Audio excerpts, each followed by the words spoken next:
Didn't bother us.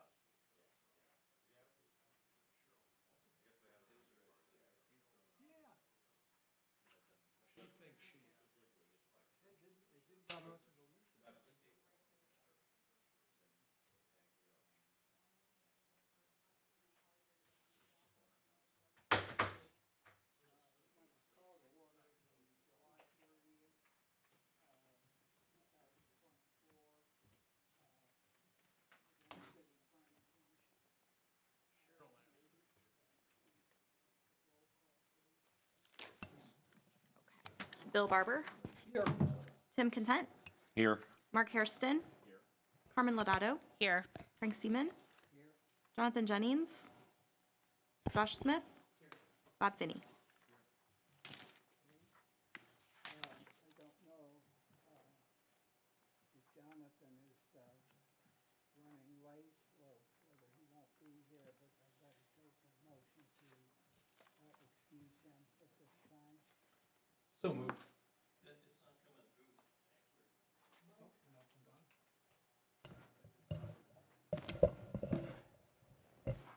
Okay? Okay. All right. It's been moved and seconded. All in favor signify by saying aye. Aye. Opposed? Okay. Next item is the approval of the minutes for the June 25th, 2024 meeting. Are there any additions or corrections to the minutes?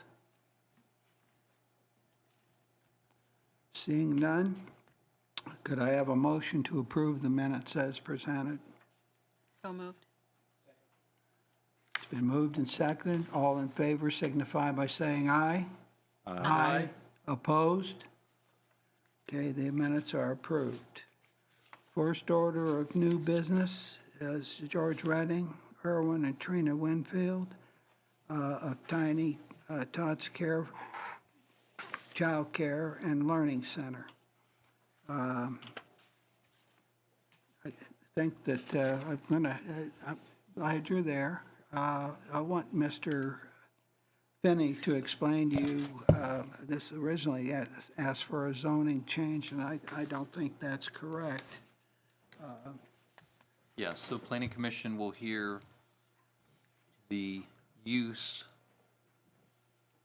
and consider conditional use certificate for this activity. It's not listed in the Central Business District as a permitted use or a conditionally permitted use. However, Planning Commission has the ability to deem it as a use that's conducive to the Central Business District and grant conditional use permission. They're not changing the site plan, they're not changing the building, they're gonna occupy it as it is. So this is for use. And with the conditional use certificate, there's a public hearing that would need to be held potentially the following month. Okay, would you like to do your presentation, please? So, my name is George. I'll be the owner of this upcoming tiny town. God willing, if you guys were to permit the zoning. We've been in business since 2008. We have 5 centers, 3 of them up here in Northeast Ohio, 3 of them being 5-star centers. We're looking to bring that value to the city of Ravenna. As you guys know, you guys only do have Amanda's Garden down the street. You guys may need some help there. Would there be anything else that you guys want me to cover regarding the floor plan or the site plan? I'd like to hear a little bit more about the business itself. Oh, yes, so we are a daycare. We enroll from 6 weeks old, 6 weeks old all the way to 12 years old. Christian-based center. We provide free meals, and some of our centers, we also provide free diapers and wipes. And we are open from 5:30 a.m. all the way until 7 p.m. at night, with the potential to go up until 10 p.m. Do you plan on educational instruction with the age level that you got? Will they attend a school or will all the schooling be done at your site? So primarily, we are just a daycare center. We do have the potential, and we look forward to having a preschool for the ages of 2.5 up to 4 until they go to kindergarten. But outside of that, we don't have anything else that we teach there. Okay, So outside of that, it's going to be, the kids will come in for that daycare center and do whatever activities they normally are done at a daycare center. Yes. And our teachers have, we have 5 stars. We have 5-star programs. So it'll be listed out hour by hour what they do for the parents that will come and look at the center. I think I read in your explanation that you sent that if the people can't afford to do it, that there may be vouchers issued by the county. Is that correct? Yes. So they go through ODJFS and they get vouchers depending on their income level, and they can that can subsidize the cost. I haven't heard of our county doing anything like that. That doesn't mean it isn't being done. I just haven't heard about it with that. Amanda Garden does it? Yeah, we believe that Amanda Garden gets subsidies from the county. Okay. Would, if somebody wanted to drop their children off in the morning, would you schedule with the school for a pickup so they could pick the children up from your facility, take them to school, potentially bring them back and drop them off, type of a thing? Yeah, so the transportation can come to the center, and we also do have transportation ourselves. So we do take some school-aged kids to school as well.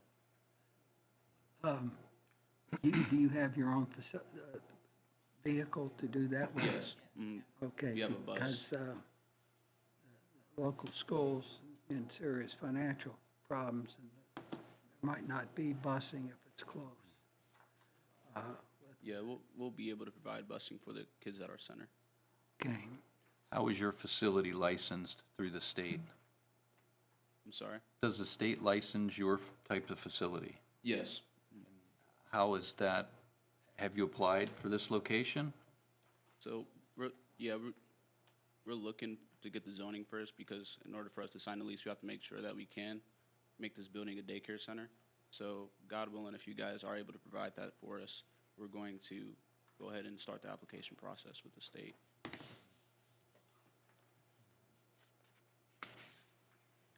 Go ahead. I have a procedural question. So is the state going to be okay with whatever we could pass in planning versus an actual zoning amendment, like a change to the zoning?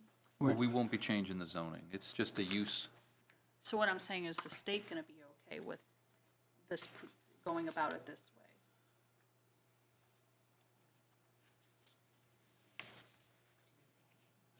I don't know how to State will only answer. be looking for an occupancy permit. Okay. And Alright. that's That it. was my question. Yeah, the zoning is, we're hoping to get from you guys to make sure that it can be zoned for a childcare center. Yeah, so the agenda is not written correctly. The agenda states requesting rezoning. It's requesting a use certificate. A non-conforming use certificate is how it read. I was on vacation, they came in at the last minute. Tiffany just put down what they had because we needed to get it on the agenda. Figured we would correct it on the floor. Where is this? What space is it occupying? What's that 149? 149, it's the brick building that, right where the post office drop is. When you get by that blank spot is their parking area. It's the Used to, there was, the corner building was AT&T's building. It's the building to the north.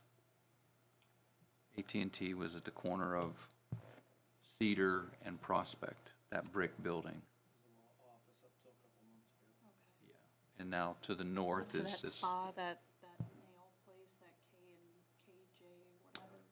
salon? diagonal down the street. Okay. down. Yeah. Right location.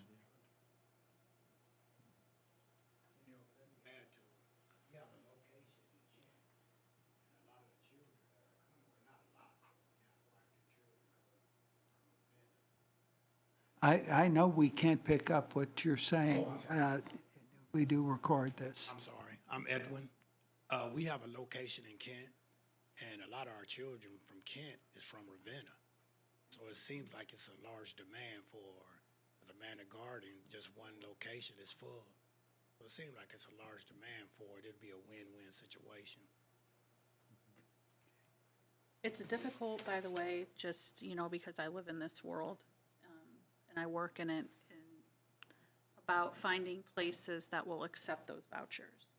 Just kind of the same issue you have in housing, looking for landlords that are gonna accept housing vouchers. This is a similar type of a system with daycare. So you're talking about working, a parent or parents that, I don't know if you've all looked into the cost of childcare. It's, But if you're making pretty much anything under 50,000, it's very unaffordable, but the state runs programming to offset that cost. But the trick of it is, you gotta find a place that will accept those vouchers, and there's only one in town, Amanda's Garden. That's not enough for a community the size of Ravenna to just have one place accepting vouchers. So they're gonna fill a big role. And all of our centers are 99% voucher parents. We don't have that many private pay, but we also do offer affordable childcare for the private pay parents as well. They don't meet those qualifications to get the voucher. Do you provide little field trips to the outside and stuff for the kids? We sure do, and we also pay for the field trips. There's no fee to the parents for that. Okay, so if you want to go down to the park for a day, because it's going to be 112 degrees and you don't want to hear the kids, and you kick them down in the park? Yeah, we can't go outside when it's that hot, but, this facility here, we can have an indoor playground, so when it's that hot, it's big enough for us to provide that. for them. Okay, so you've got room in there for the kids to play around? Yeah, but we take them to the science center, to the zoo, all that fun and stuff, all the kids love fun and stuff. We used to take them to Kalahari, but, that trip was a little too far. Some parents get really concerned around the water, so, which is understandable. But, we've been doing this since 2008, and we like to help the families out, and they seem to love us. okay, now, this type of presentation does require that we have a public hearing. And what would be the date for that public hearing, the next meeting?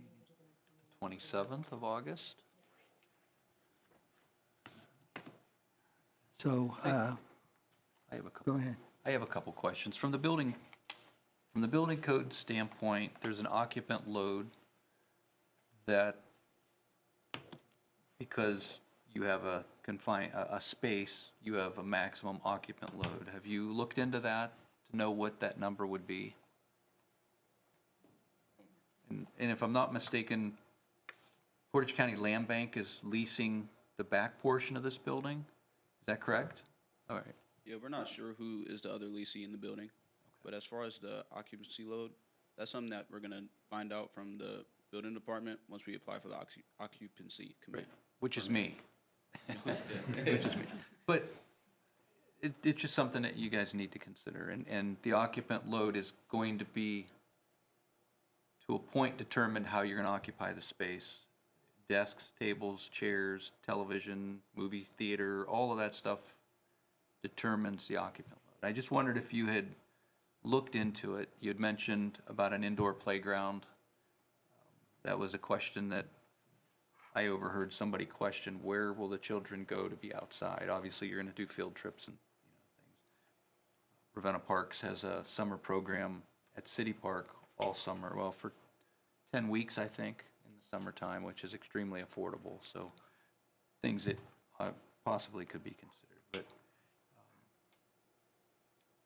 I don't know if you think, and I having had children in before school, after school programs and that sort of thing, I know it's kind of revolving. You might have 10 1 hour, you might have 15, you might have 5. I understand that.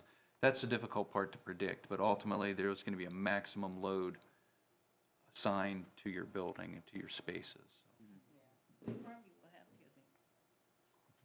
It will probably be around between 25 to 30 kids at one time in the building, but we're hoping our capacity can be at least 50 and over. But Okay. normally at all our centers, like we have one center that's 3,000 square feet, and we have about 40 kids in the building every day, between 35 and 40, but we have like 75 kids enrolled. Because all the parents don't work at the same time, all the kids don't come at the same time, so we're allowed to have over the capacity as long as they're not there at the same time. Okay. What is the square feet? Oh, you have it here, 4,600. Does that include the rented tenant space? Yes. That includes, okay. Yes. I haven't visited the land bank's new space because it's something they leased not too long ago. I haven't been in their office. I know they have 2 employees. They may have more than that now, I don't know. So that calculation would then come off of the 4,600. Yeah. So if Planning Commission decides to move this forward to public hearing, maybe early next week, we can schedule a meeting, building official and myself, our safety officials on sick leave right now, but we'll come out and talk to you and you can explain the whole process to us, how you're going to occupy the space. We can put the building official would put numbers down, occupant numbers down to give you an idea of where your numbers would be. So I think Planning Commission would like to hear that too. The parking lot to the north, that was part of this, is that part of your lease also? Yes. Okay, We have plenty of parking. okay. Always a hot topic around this town. Yeah. Anyone else on the commission have any questions? Additional questions? I see you state here, it's a Monday through Friday operation. Would you guys ever think about expanding that to 7 days a week? If the need is there. If the need? I'd consider it maybe Sundays, so not Sundays, because we do attend church and we are Right, very religious in that way. sure. Understand.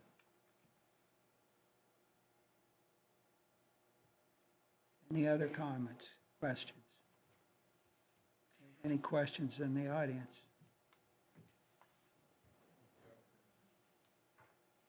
Yes. Yes,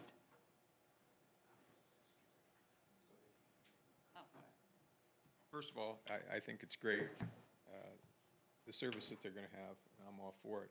But there are some questions there. A little bit of background.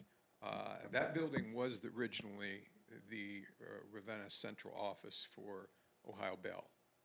It was built in maybe 40s, 50s, and it is really set up for tornado-proof and maybe even earthquake-proof to an extent. It's a well-built building, okay, so it's a good place for it. But one of the questions comes to me is all that dropping off and picking up of children, where is that going to happen? Is that going to happen through the back entrance, or will be people impeding traffic on Prospect Street to drop them off in the front? You already answered my question about parking, because when it was the lawyer's office, there were some problems with the person that owned the building to the, let's see, behind it on Cedar, it faced Cedar. In fact, they were constantly parking to his rental property. Now, he's sold that now, and it doesn't look like there's a problem now because there's nobody in there. But again, where will that happen? Where will those drop-offs happen? And will it create a traffic pattern problem, especially on Prospect for a safety problem? So, of course, again, I was going to ask about the occupancy. That's pretty important. That's a big building. There's a basement in there too. You wouldn't be using the basement, or? Okay, because like I said, the building, and then of course Ohio Bell moved and put it on the corner, and that is still AT&T in that building now, okay? So they just took all the signs down because that's a terrorist thing. They don't want anybody to know what's in there. They took them down sometime after 2001, the terrorist attack. So, but that is still the all over Ravenna's central office phones and also data, fiber optic all comes through that building. So, but anyway, just as some background. Thanks.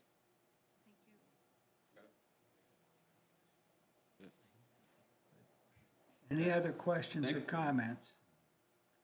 Was that for me? I'm sorry, did you guys want me to respond to? It looks like you have a question in the back there. Yes.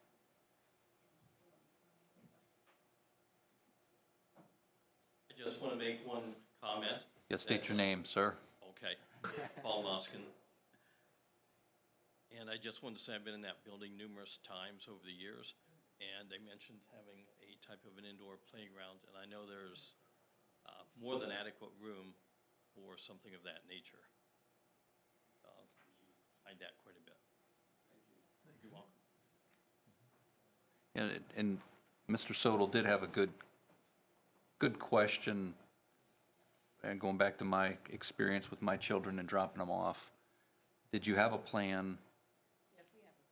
All right, would you Yeah. so- discuss that with us? Go ahead. Thank you, Mr. Soul, for that question. It's very important that we do keep our kids safe and not have so much traffic. So we do have not all the kids drop off at the same time. Usually it's one parent comes, then maybe like 5 minutes later, another parent comes. And we do have some parking on the side of the building. So our goal is to have our parents come through that back street and park there, then walk on that sidewalk to the front of the building and drop off their kids there.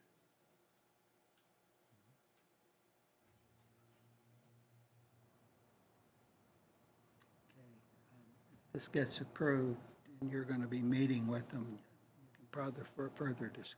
Yes, yes, we'll have more information. At that point in time. Okay. Any other comments or questions? Okay. What we're looking at is giving this, voting to send it on to a public hearing on the 27th of August. Do we have a motion to that effect? I'd like to move that we move this on to public hearing, which will give Bob a chance to meet with these folks and clear up any of the gray areas so that when they come back to the public hearing, we all sit and we can make a good decision on this. Do we have a second? Second. Bill Barber. Yes. Tim Content. Yes. Jonathan Jennings. Yes. Josh Smith. Frank Seaman. Yes. Carmen Lodato. Yes. Mark Hairston. Yes. Okay. You'll want to get in touch with him and have the meeting that you talked about, and the meeting the next time, then after we put out a public notice for people in adjacent areas there. And when we meet, then you'll get a final decision on the 27th of August. Okay. Sounds good. Thank you. How will we be able to get in touch with you? Yeah, Tiffany, Okay, awesome. same Thank you, office. guys. All right. Thank you. Okay, moving off of new business to old business. This is the Super Good. I don't know, who do we have here tonight from Super Good? You have James Haas, the founder and CEO. I have Darcy Fankhauser, our CFO and co-founder, and Kevin Zuber, our head of compliance. If it's okay, could I pass these out to the, Absolutely, Yeah. yes.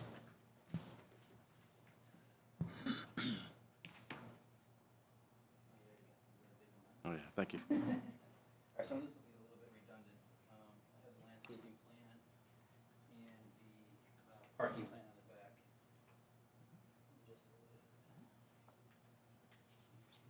Thank you. And A short one. Here. Here you go. Do you want to? Yeah. Oh, sure. Okay. Oh,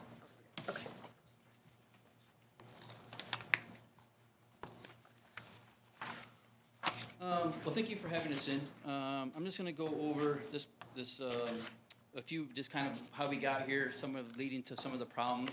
And at the end, I'll kind of go over some of the plans that we're going to be submitting for approval. So again, my name is James Haas. I'm the CEO and founder of Simple AG. Our DBA is Supergood. I have with me Darcy Fankhauser, our CFO and co-founder, and Kevin Zuber, our head of compliance. Just a little bit of information here on our executive team, but continuing on. Since opening on April 7th of 2023, we have been extremely pleased with the City of Ravenna, our staff, and our patients. Through our operations and volunteer efforts, we have developed a deep bond with the community, which we plan to continue into the future.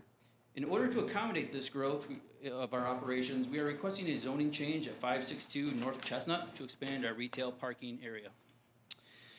On the next page, I know some of you visited about a year ago. We were kind of 95% the way done. This is what the interior of the store looks like. You kind of see that it looks kind of more like a coffee shop as opposed to a vape shop. We tried to be very clean. You'll notice there's not a lot of smells. There's not any complaints on smells coming from the building because of our reverse carbon negative air pressure when we run all the air through a carbon filter. And so we try to keep it very clean, very approachable. And when we looked at the numbers, 10% of Ravenna's residents visit our store every month. So it's a pretty significant amount. It might be just under, I saw that it's like 9.6%, something like that, maybe like, yeah. Our patient population, yeah, 10% of our patient population comes from Ravenna. Okay. that's better. I thought you meant 9.6% of all of Ravenna. Yes. I'm like, wow. Yes, sir, yeah, thank you for catching that. So with recreational coming soon, which is being mandated by the state, our store will soon be open to the public. Once we have our dual use certificate from the Ohio Department of Cannabis Control, we will invite all the city officials to come into our store. There will be some rules and restrictions though, where we can't have anyone in the back near the vault or any of the open products. So those rules will stay, but we would love to have you guys in, and we don't need to register with the state. We could have you walk in and before work, or before we're open, while we're open, or after you're open, whatever makes the staff feel more comfortable. So again, continuing this a little bit where we've already been, this is a little bit of the site plan. So we have a public access, limited access, and restricted access. So when we go rec, how that will kind of work is we'll be checking IDs in the lobby area. We do a scan on the back, so it's very hard to have a fake ID to get through. We will have people wait in the entry. They will then be queued up and they go into the limited use, which is our sales floor, which is on the previous page, where people can do shopping. And then the restricted access is for the staff. And the most restricted for only select employees is the vault. So if you go to one more page, this is a super good team. There's 23 of us. We just went to Topgolf where that photo was taken as an Employee Appreciation Day, actually on Sunday. I think we have quite a few of our staff members from Ravenna and the surrounding area. Kevin, do you know how many? I had probably 5. Yeah. So, or Ravenna. So just under. And then more in like Kent area. Yep.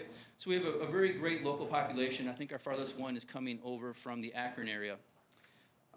So since we've been here and kind of mentioned into the volunteering, through Ravens Pack, Center of Hope, City of Ravenna Parks and Rec Color Run, the Haven of Portage County, Center of Hope, and then previously the Portage Parks, we've donated 500 hours of our time, our paid employees' time, to come to do donations and volunteering work. Currently, we're working every Thursday with Ravens Pack, I believe about 10 hours a week. And then the Center, so we do Ravens Pack weekly, and the Center of Hope we're doing twice a week. So we've had a really good relationship. Beginning, actually when we first came to the Planning Commission, we had come under the name Good Haven. And so you notice the Haven of Portage County, there was some confusion on what exactly we were. So we moved over to our kind of Michigan name, which is Supergood. So kind of what we're going to be requesting today is an extension of parking at 562 Chestnut.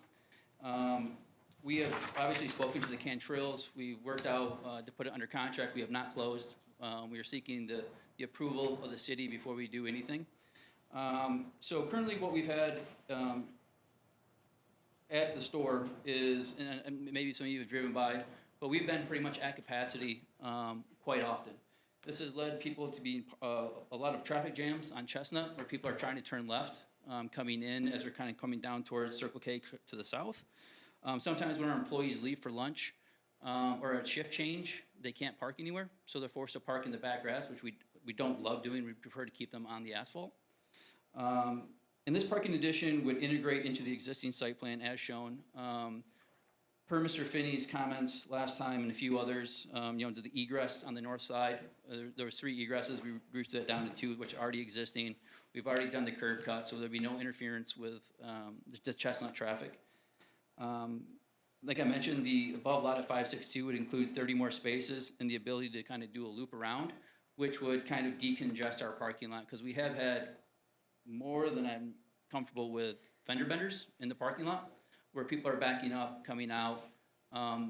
We haven't had any accidents into the street, which is fantastic, because we do have that second egress, which is used quite often, which then we have 2 handicap spots. One of the other main reasons why we wanted to have this addition is when recreational use happens, there's 11 million people in Ohio, obviously not in this area, but there's 150,000 medical patients. So there's going to be almost a 10-to-1, a massive, or is that 100-to-1? A massive difference in the amount of recreational users in medical. We want to make sure our patients aren't boxed out from coming into the community. We still will honor the medical programs. We have obviously a very, very deep tie with them. We have people coming all the way over from Warren, Akron, a lot from Kent. We have been very successful with our patients. Right now, it fluctuates a little bit from time to time, but we have a 90% retention rate, which is unheard of. So 9 out of 10 customers that come in, or patients that come in, come back. And we're really proud of that. We want to make sure they can keep coming back and they're not boxed out by too many recreational cars. Included on the last page, which is probably new to everyone, is we worked with Bill Petrie, who Ms. Holloway referred to us to work on a landscaping plan. And also, Mr. Finney has made comments kind of on some of our grass and kind of how it presents to the road. And we really want to beautify that. During the construction, we kind of did a DIY effort to make some of the grass look good. And we are not landscapists. We did not do a good job. So we are wanting to bring in Mr. Petrie. He's laid out that plan. We'd also like to work with the city and the city's arborist. I believe that we'd also talked to the Davy Group, but they were busy. And Mr. Petrie, I believe, is from Akron, and he's looking to come more into this area. So he's been really awesome so far. So on that plan, you'll see kind of a variety of shrubbery. We want to keep the big tree in the middle.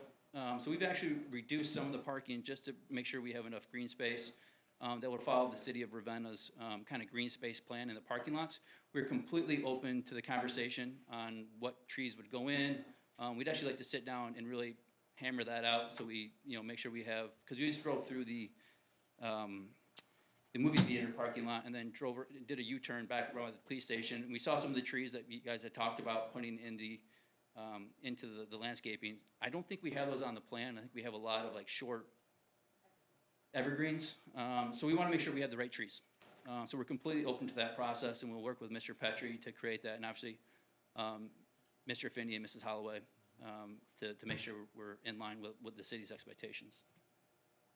With that, I would probably open it up to questions or comments. What are we down to in terms of what we have to, has to be fixed? In regard to the site plan? Yes.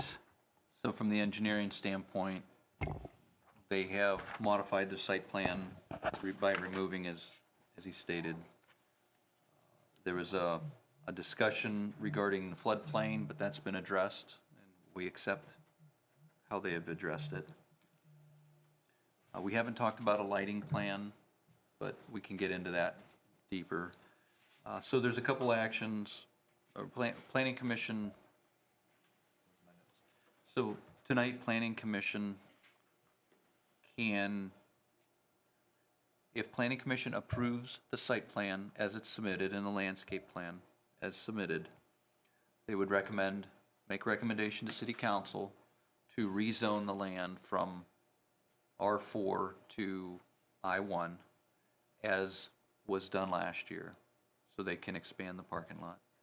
And then the next would be Board of Zoning Appeals would have to approve the setback, because a parking lot in the I1 has a certain setback when it's adjacent to an R4. So, but to start the ball rolling, Planning Commission would need to approve the site plan and make recommendation to council. So that would be the action. Or Planning Commission could seek additional information if they didn't provide enough information. Those would be the other action, I guess. Again, from an engineering standpoint, they've met my requests. Okay, turn it over to at this point in time, to members of the commission. Go ahead. So I had sent a message asking about the occupancy permit, and it just raised some curiosity of mine because the parking spaces are about, I mean, I tried counting this all up, but it looks like it's about double almost of what you could even have in the building at any one given time. So then, is the plan, what is the overall goal or the plan? Because it just doesn't make sense to me to go through all of this, to have a whole bunch of people just sitting in a parking lot. Yeah, so I think there's kind of two pieces, or maybe three pieces to that. We are going to be expanding our curbside delivery. This is for people who are, can't get out of their car, handicapped, or other kind of infirm people. So right now, we have 3 spots, and sometimes that does get backed up. We don't want to, so we do have people going into the handicap spot, and it's unfortunate to watch them kind of work their way into the store, wait in the lobby, and then work their way back, because it is a fair amount of walking.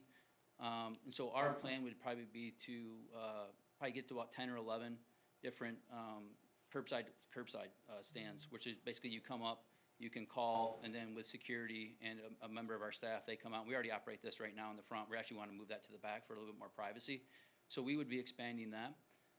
Also, kind of what I mentioned in the planning, or the document that I went over, we have about 23 patients. Employees. We are going to be kind of increasing that up to about 30.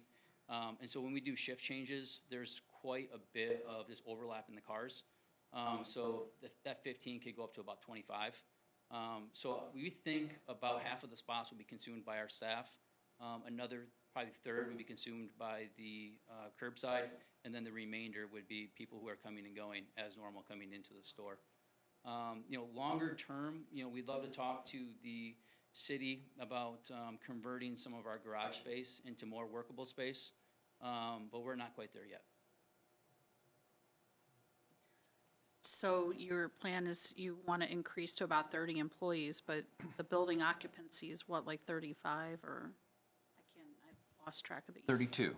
32. Yep. So they don't work in the store all at the same time. We're open, was it 9 to 9? So we have about 2 shifts in the day. We'll, maybe go over how many full-time do we have? Oh, we put them on the spot. So we have quite a bit of full-time and then quite a bit of part-time. And so there's quite a bit of comings and goings. I think some of our part-times, we can have probably working at any given time, 10 people, 15 people. On Fridays, I think it was actually one of the requests from the council was, when is our busiest time? When is our parking lot the fullest? That's usually Thursday night, Friday night, and Saturday night. We get extremely full. So even with the additional spots, we have people kind of parking in the front, kind of quasi-illegally. No, not illegal, but kind of against where our parking stripes are. And then they park into the curbside, which drives people having to go in, and they block those up. So our busiest times are Thursday, Friday, and Saturday. So during those days, we might not have, 32 or, 25 employees, but we'll have probably, the highest amount was like 15. And so most of them have their own cars, like none of them, I think maybe 2 of them are roommates? None of them are roommates? Okay, oh yeah, I guess they moved out. So yeah, so most of the people drive in, unfortunately, completely separate. So when we have 10 people, we have 20 spots right now, and then when me, Darcy, Kevin, or a manager comes in, we can have 15 employee cars just on a Monday. And that's just to keep the business open, at least 5 spots for customers and patients. So if you're, I'm sorry, I didn't mean to interrupt your line. Go there. ahead. So if the occupancy is 32, then do you have people sitting in their cars? Do you anticipate people sitting in the parking lot waiting to come in? No, obviously, we will always follow the fire code. So we would probably drive people to stay in the curbside. We drive them to the curbside, like, hey, we're pretty busy, this is the best way to access it. Then we have an employee come out with security and to fill it that way. Okay, but I'm talking about when the recreational part is working. Would it be the same way? We can do curbside. Yeah, go ahead. as well. Yeah. Okay. You wouldn't want to make that preferential, like, that's Oh, for absolutely. medical. Yeah, we do have to, in the rules, we do have to prioritize medical patients, so that is part of our operations. And this is why part of what we're doing is we love our patients. I mean, they have developed, our staff and patients will, go to the park, they'll go out on the summer. We had a ton of patients come and watch the eclipse from our parking lot. It was quite funny to watch 3 little old ladies just kind of take out their foldable chairs and just sit there with us, and we just hung out for like an hour. It was really great. So we will always prioritize our patients. Like I mentioned, it's a 90% return rate, and we don't want to lose that. I mean, we are absolutely blessed to have the people and staff that we have. We couldn't be happier. Will the product be the same for medical and recreational? Yeah, primarily. I think the one big change in the medical market right now, and it maybe makes obvious sense, is you can't combust flour or any sort of product. So there's no like a cigarette style. There's nothing like that right now. You have to be vaporized. Into the rec market, which is they're preliminary opening this up probably sometime in the next 2 weeks, and then officially it's September 7th is going to be the official. Obviously things change, but that's kind of the earmark by the DCC to allow recreational use, and at that point you can combust. Because if somebody comes into our store right now and says, "Hey, I'm going to roll something up and combust it," we ask them, you can't say that here, and you need to leave because you're going to misuse the product. So we're very strict, and Kevin runs a very tight ship on that front. And we hired a manager named Amanda Sharon. She managed Bloom, which is up until recently the largest dispensary chain in Ohio. And so we brought her over from Bloom, Akron. And she's been absolutely wonderful. She and Kevin are on the same page. She's very rules orientated. And so we're very buttoned up on what we allow, what we don't allow.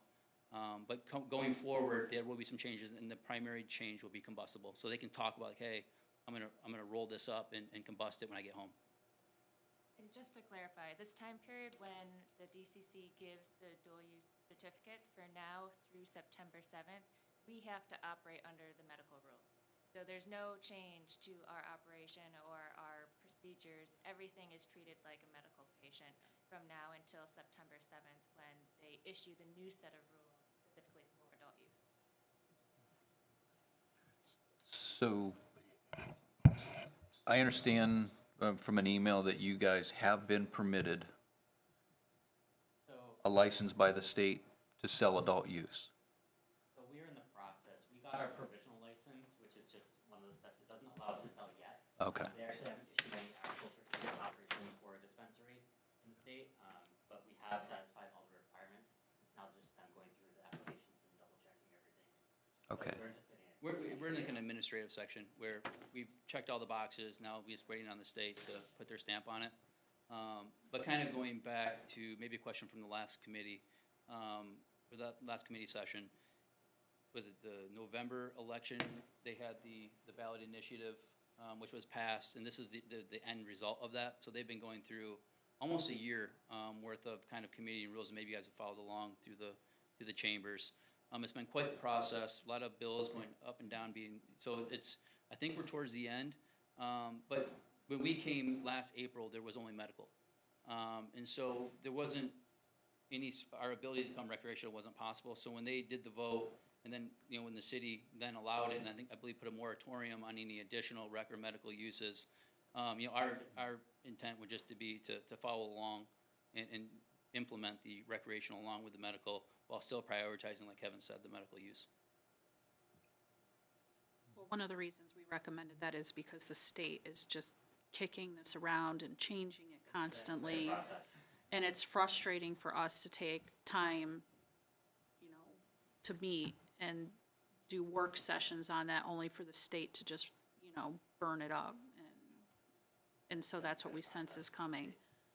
The only thing, if this was in a different area of the city, the only holdback is, for me, is that this is like a residential area for the most part, although this has always been a business specifically where you're at. But expanding it to something like this is like just. Yeah, I think, I do understand that. There is, actually, one of the things I like about Ravenna is the kind of the mixed use. Like there's a McDonald's right next to houses, and it's just it's very different than a lot of just off the highway towns, like Warren, where it's just a highway strip. I quite appreciate the integration of the commercial and the residential in the town. There's a Circle K next to us. Across the street, there's what factory is that? Stay warm. Stay warm.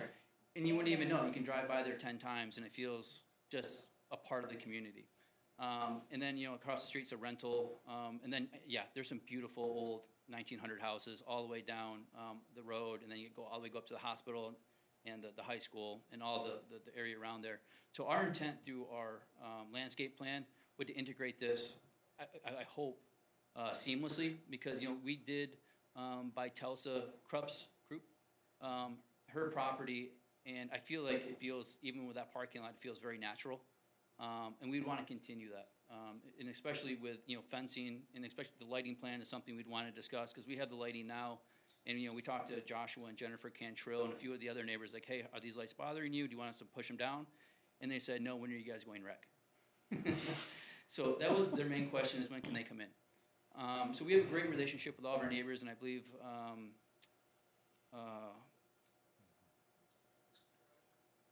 Batista? The neighbor across the street. Battaglia. Yeah, exactly. So we've had a great relationship with him as well. And so our intent would to be to integrate very nicely with the neighborhood. And Joshua and Jennifer have a great home. But there's a lot of work that needs to go into that house. So, I think we want to continue the beautification of the neighborhood. And there would not be another ask. We're not looking to go all the way down the road and all the way up to the gas station. So I think we'd be very happy with this request. And we continue to work to beautify it, create fencing, create a lighting plan. And at any point that I'd feel very bad to disrupt the neighborhood. We have great people over there. They come by, they say hi when we're out in the parking lot. So I want to continue that great relationship with the community.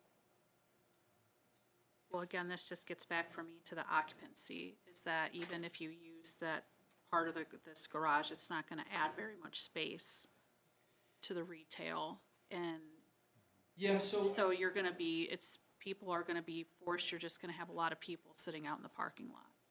Well, I think, we'll probably have, maybe because I think we have 3 or 4 right now, so maybe 12 or under curbside. So we'll have people there. We do not want people just sitting in the parking lot loitering, because we watch all those cameras, because we don't want any diversion. So people sitting in the parking lot is not great for us. We don't want that. We don't know what they're doing. We want them to come in, show their IDs, get back in their car, and leave. Well, obviously, we want to have a great conversation while they're in the store, but our intent is not to have a loitering parking lot with people we haven't identified. So kind of what Darcy had mentioned, and what we try to bring to the city is, after this plan, what we would like to do is kind of convert our garage and maybe part of the dumpster area, just kind of extend the roof line out so we could add some more point-of-sale stations. So if we have 32 right now occupancy, we'd probably want to get that up to about 40, which would about 1,000 square feet off to where the dumpster enclosure is in the garage. We'd convert that because the rules are changing in rec that we don't need to have an enclosed area for delivery. What we can now do is a fence, a privacy fence, and not do a sealed roof. So what we want to do is continue to make that nobody has any idea what's going on. You know, our signage is, most people are like, I didn't even know this was here until I looked at Google. So I remember even from the beginning, working with the city, I think we applied for super good medical marijuana. In the city, you know, you guys, we don't want that. We don't want anyone seeing that. And so we're happy with that. I mean, we don't have any more requests to add any of that to the signage. So we want to continue operating very, you know, under the radar, part of the community. You know, because some of these, like a vape shop and other kind of stores in other areas are very flashy, and that's not our intent. And so even if we didn't get permitted for the expanded use or our garage conversion, so which would be you know, maybe 15 people, 35 customers in store, that's 35, you know, 15, or I'm sorry, can't do math right now. Yeah. So, you know, 15 and 20. If we have 15 employees, 20 patients, that's already half our parking lot. Or that's 35, that's our entire parking lot. That would be full at that point, even with this expansion. That's full. Let me ask a question. When you had your open house last year, if I remember, there was a vestibule. You walk in one door, you had to come in the next door. There was a meeting room on one side, Yep. And then something else on the other?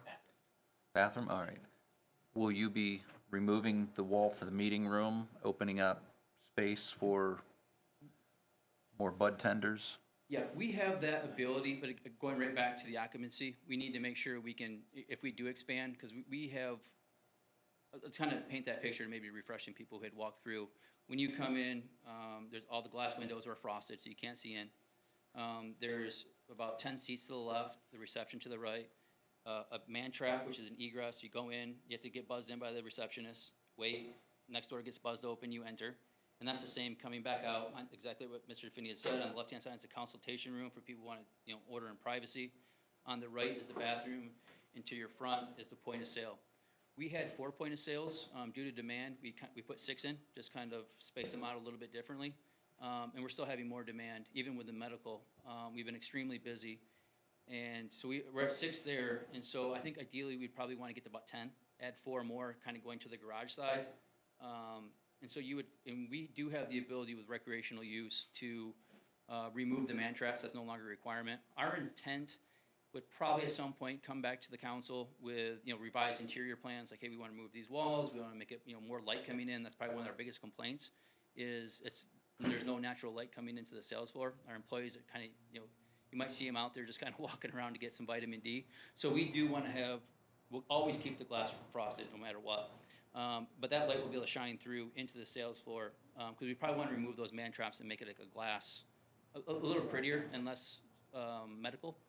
So that would probably be our interior plan, and then maybe adding 4 more point of sales if we were to be approved when we kind of have the right plan to come forward with kind of the garage area expansion. Well, I had sent an email to Planning Commission, I think it was Saturday, and I did meet with Mr. Semino, our law director, this afternoon, and we went through 3780.25, which is pointed specifically at adult use. Mr. Semino's opinion is we, the city, are not able to stop them from selling recreation based on the code. That was a question that we had discussed before. So they do need a bit of information from the city, I believe, granting approval to some caliber or level, I guess, which would come from the mayor for that approval. But my concern as a city engineer is there's two recreational sales permitted in Portage County, and that's Kent and Ravenna. Other communities are jumping on the bandwagon and putting moratoriums or outlawing it altogether, which just creates more of a demand in Ravenna and in the city of Kent. So I would expect, I believe there's one in Warren. There's a medical sales in Warren. Yep. I don't know how many are over that way, but again, we have a couple 100,000 people in this surrounding area, and if you do the math of 5%, there's a lot of people that are going to show up. So my concern is, as they've stated with employees, the parking lot or folks even pulling into the parking lot and realizing this place is full, I need to come back later, or they pull in, they drop somebody off, they pull out, it's a burden. So that's been my concern from the very beginning. But stepping back, this location is permitted or will be permitted to sell from the state of Ohio, no matter what planning commission decides to do. Yeah. The intent of the questioning and my concern is not to stop recreational marijuana. Sure. It's to do it responsibly and to care for the character of our neighborhoods. And I know that's why Mr. Barber had suggested coming back with a landscaping plan, something with more green space, so we just don't have a big open area of asphalt. Sure, I understand. I was a big supporter of issue 2. I voted yes on it. I've been I was a big advocate for the medical marijuana usage, but that, I feel like it's a separate issue from what we're being tasked to do here. It's not about whether or not we support recreational marijuana. It's about the fact that this is going into how this fits into the neighborhood. And I've remained concerned about the size of that building. I do think they are going to exceed their demand, but I'm not so sure the solution is buying up surrounding houses and having places where people are just gonna sit there and wait to get inside the building. With regard to the expanded parking, have you considered or discussed a designated flow? Like if all traffic would enter from the south entrance, proceed north, and then counterclockwise? Exactly right. We're gonna have 2 arrows, one egress, one ingress, kind of coming from that second one to the north of the building. They would come in, the first 20 would be available, they would be guided around to the next 30, and then they could exit out back through that ingress egress. What we have seen is a lot of people like to come in from that very southern location at the tip of the corner by the railroad tracks, kind of come in.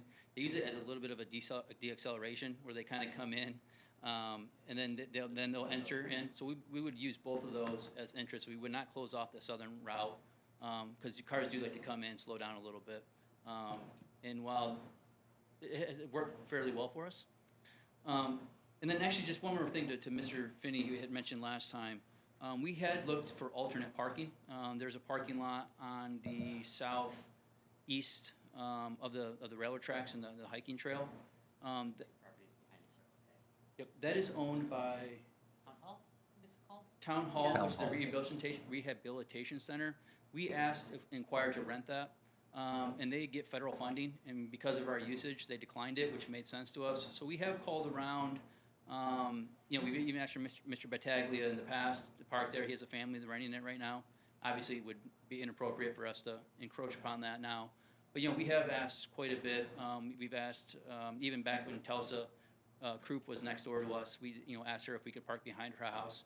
So, we have tried quite a bit, but most recently, we did ask the parking lot across to the southeast of us, and they, due to federal funding, declined our offer.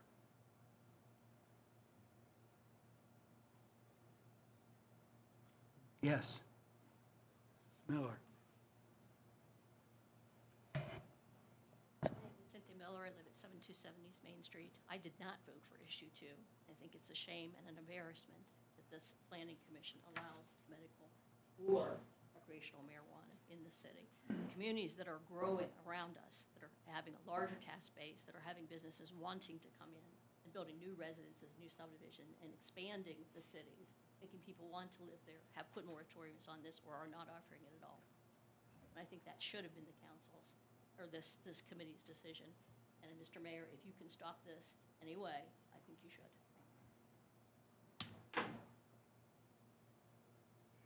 Cliff. Cliff Sodal again. First of all, I voted yes on both accounts for recreational and adult use. My fear, though, and I'd like to see how we're going to address that, I do believe what Bob says is because there's going to be limited places where you can buy this, it's going to be very busy there. And in that situation there, which a couple times a day, there's school buses and lots of cars going to the hospital, to the school, and so forth. What happens if that place turns into a lot of cars, which completely changes the look and the operation of that area? The other thing is what if we get into that situation and it turns out to be a safety hazard of what do we do with all these cars that are coming in here? It's causing traffic jams, we're having accidents.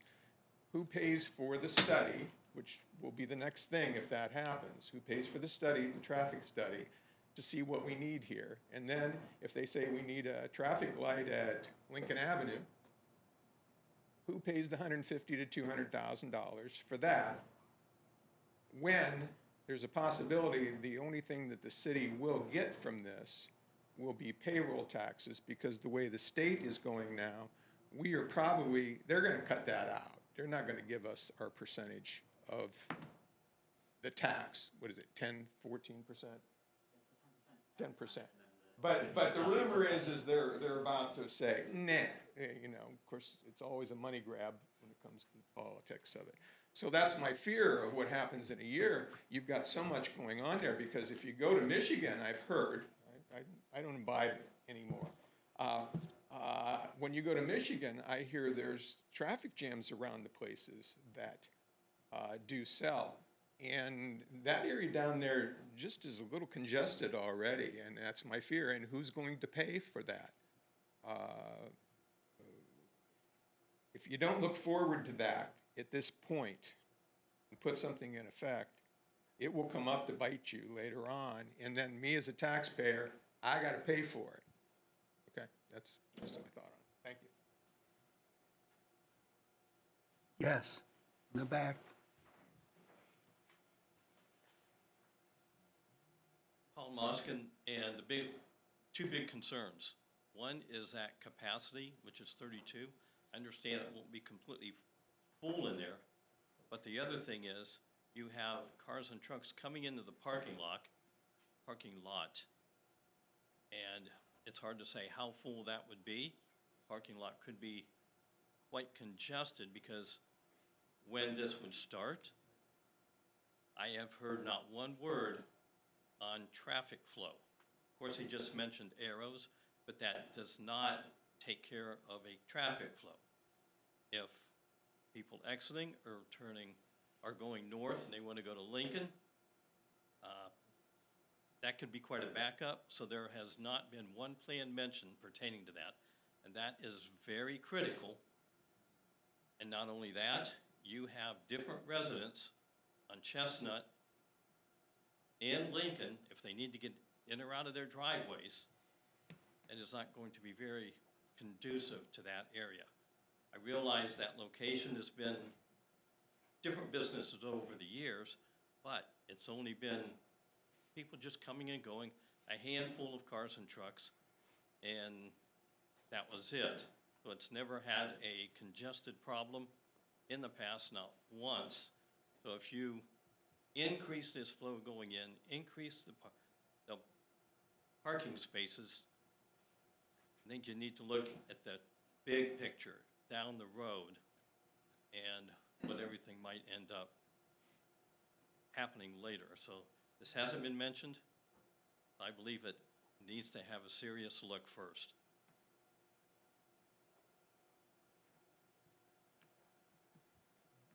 Yes. Hey, Francis, I kind of came in at the last minute. I'm not against your business. I speak up for the children. We hike and bike that trail area all the time. It's very difficult just to cross from one side of the trail to the next. And the high schoolers and the students that walk home cut through there and take that hike and bike trail. I'm all about kids safety. I think some of us are forgetting what Mr. Finney said in the beginning. They can do this just the way it is right now if the state does not change their mind on that. So where are you going to get the traffic jam, and when are you going to get it? When you have to look at this, I can see where we're caught between a rock and a hard place with this. Because if we don't do something along these lines, and that is a congested area when you start with Town Hall 2 on one side, Circle K, the railroad tracks, the bike tracks, the potential there for overcrowding, we don't notice so much now, but it is there on occasion. Especially if you come down Washington, you're waiting to make a turn. You discover the log jam, so to speak. But it isn't unbearable at this point. Now, if we do not decide not to support the change in the zoning so that it would provide this extra area to park cars, then we're going to find out what happens when they are allowed to sell. And I understand with all the comments that were made here were decent comments with this, and it's something that's coming, and it's coming probably in a month or so, September, I believe you said. Is that correct? And they get the word to go, they're going to be able to go. This isn't a situation where we as a board can say, no, we don't want to have this anymore. You have to keep in mind that the city of Ravenna did sign up for it when it was first done, along with Kent, and there were some others. But our original plan had us receiving money. In the state of Ohio, after this was all said and done, no, you cannot be a part of this. Is that incorrect? Oh, okay, all right. Well, and we also, bodies approved it for medical. Yes, it was a medical operation. But the situation that's developed there now with what's been done, we had a vote of the whole state, and they voted to make it legal. And they're offering this out to, best of my knowledge, to already established medical spots for this. So we need to look at what's going to happen immediately and what the potential for the long range is. Now, this group tonight, when they decide to vote on this, if they vote, it isn't to do it, it's to move it forward to two other groups. There'll have to be one variance, as I understand it, and we do not have the ability to rezone. That goes to council with that. We're going to move forward this, the best we can do is make a recommendation, vote on a recommendation for that, and from that point on. Right, so a rezoning of land, city council would read 3 times, have a public hearing, and then if they decide, they would vote on changing the zoning map. It's a long process. If city council wants to jump and have special council meetings during the committee meetings and things like that, that's their prerogative. In the past, for zoning, they have not done that. So it is, in essence, a 4-month process. And if Planning Commission approves and wants to make a recommendation, then that would start mid-August.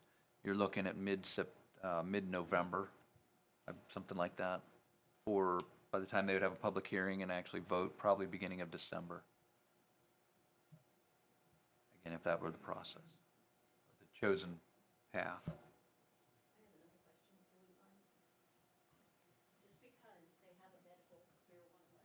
you obligated to issue to them to allow them to have a recreational license?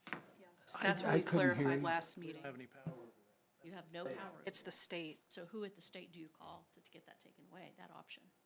And Wow. can you call them? Can you make yourself heard for the city of Ravenna?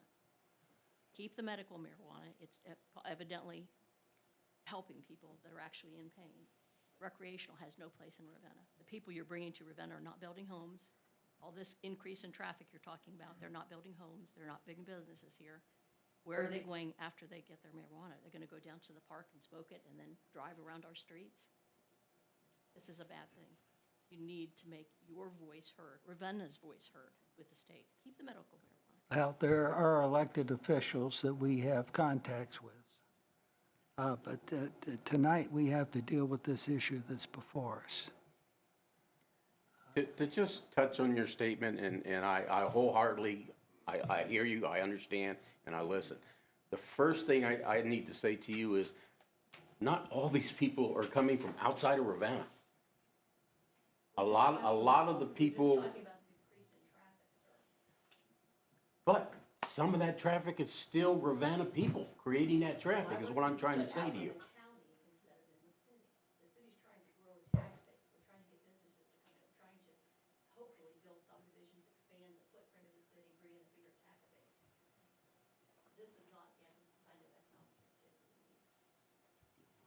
I appreciate your point, I will say that it's not mine 100%. But what I.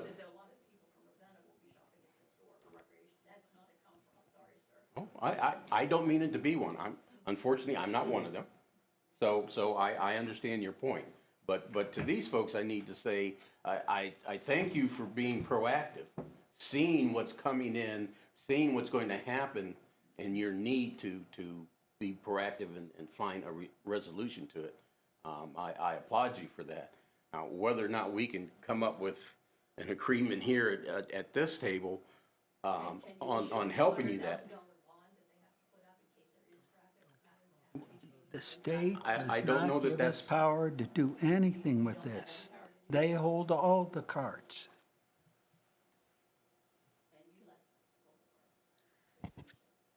No. Voters.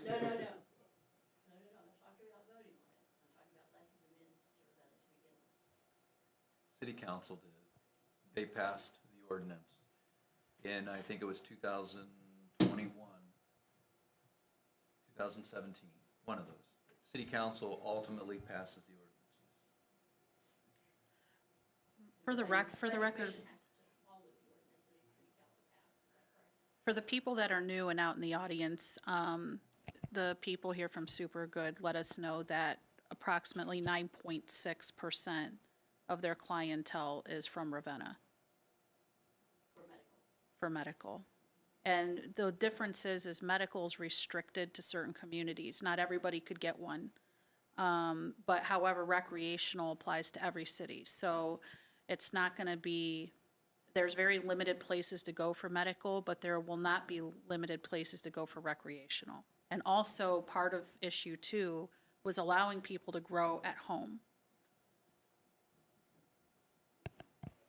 So it's going to diffuse. I don't know if they made their mind up 6 or 12.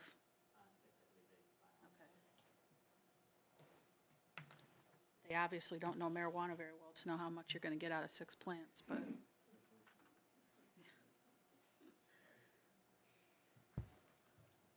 Any other comments? Yes, Larry. Just a quick thought, I'm Larry Salonis. The issue before you tonight is parking. And it seems to me the best way to avoid on-the-street parking problems and traffic problems is to have more off-of-the-street parking, which is what they want. Yes.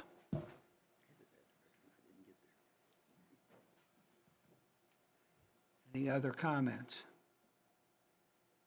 Okay, seeing none. We usually do motions in the positive, and then take the vote, and I have a motion.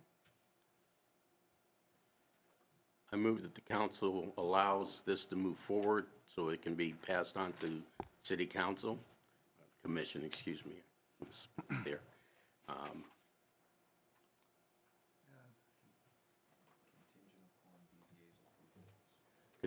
Which is also contingent on Board of Zoning's approval also. So we're not really, we're kind of the feather at the top, and all the big feathers below us are going to really make the decisions here. We have a motion. Do we have a second? I'll second it. All right. Josh Smith. Yes. Jonathan Jennings. Yes. Carmen Lodato. No. Tim Content. Yes. Frank Seaman. Yes. Bill Barber. Yes. And Mark Kirsten. Yes. Okay, it stands approved. At this point in time, there is no other old business. I would accept a motion to adjourn. So moved. Second? Second. All in favor, signify by saying aye. Aye. Opposed? Okay, we are adjourned. This is your.